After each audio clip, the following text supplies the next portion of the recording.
हम पढ़ेंगे कक्षा 10 की विज्ञान। देखो, प्रमुख क्रियात्मक समूह एवं उनके विकर्ण यानी वितरण हम कह सकते हैं और उदाहरण कह सकते हैं। ठीक है, तीनों चीज़ों के बारे में आपको समझाएंगे कि समूह क्या होता है, उसका सूत्र क्या होता है, संरचना कैसी होती है और एक दो एग्जाम्पल लेकर भी आपको समझाएंगे। पहला आता है आपका हाइड्रोजन ग्रुप। देखो, हाइड्रोजन ग्रुप का जो सूत्र होता है सिंगल बॉन्ड X होता है। संरचना की बात करते हैं तो उसके लास्ट में Cl, Br, I ये तीन एलिमेंट आपको जुड़ा हुआ दिखेगा।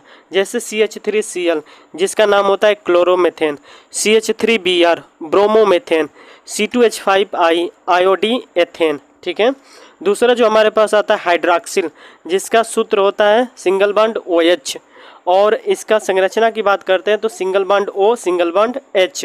एग्जाम्पल की बात कर लेते हैं तो मेथिल एल्कोहल जिसका फार्मूला होता है CH3OH यानी इसके लास्ट में क्या आना चाहिए, OH आना चाहिए और C2H5OH का नाम हो जाता है एथिल एल्कोहल। ठीक है, इसी प्रकार तीसरा जो हमारे पास समूह आता है एमिनो समूह जिसका सूत्र होता है NH2 यानी जिस एलिमेंट के लास्ट में NH2 होता है उसको हम लोग कहते हैं एमिनो ग्रुप का वह एलिमेंट है, समूह है या तत्व है या यौगिक है। ठीक है, N single bond H single bond H ये आपका संरचना हो गया। लेकिन फार्मूला की बात करते हैं, मेथिल एमीन का फार्मूला क्या होता है CH3NH2 एंड एथिल एमीन का फार्मूला होता है C2H5NH2।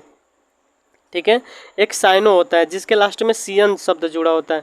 देखो, साइनोमेथेन CH3CN, साइनोएथेन C2H5 एथेन और नाइट्रोबेंजीन C6H5NH2 ये होता है आपका नाइट्रो समूह का। ये है एग्जाम्पल। नाइट्रो का मतलब लास्ट में NO2 आना चाहिए आपको, C6H5NO2। C6 का मतलब बोलते हैं बेंजीन और नाइट्रो बेंजीन, नाइट्रो या नाइट्रो बेंजीन के नाम से हम लोग जानते हैं। ये आपको बताएंगे कि एक पर आता है तो मेथिल, दो पर आता है तो एथीन, मेथ, एथ, प्रोप, ब्यूट। इसके बारे में हम जब चैप्टर पढ़ाएंगे तो आपका जिक्र करेंगे। ठीक है, आप बस आज यहाँ पे देख लो कि सूत्र क्या होता है, संरचना क्या होती है और एक एक एग्जाम्पल क्या होता है। अगला जो हमारे पास समूह होता है एल्डिहाइड समूह। एल्डिहाइड समूह यानी लास्ट में हमको पहचानने का तरीका CHO होना चाहिए। देखो, HCHO जिसको फॉर्मेल्डिहाइड बोलते हैं, CH3CHO जिसको एसिड डिहाइड बोला जाता है। ठीक है, अगला आता है कीटोन समूह जिसके लास्ट में क्या होना चाहिए, CO होना चाहिए या बीच में कहीं पर भी, तो CH3COCH3 इसको हम लोग बोलते हैं एसीटोन।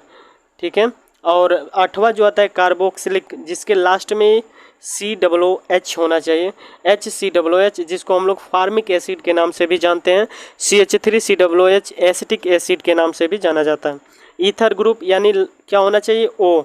देखो, CH3O CH3, दो CH3 है इसलिए इसका नाम डाई हो गया और दो आपका कार्बन है इसलिए इसका नाम methyl ether, dimethyl ether.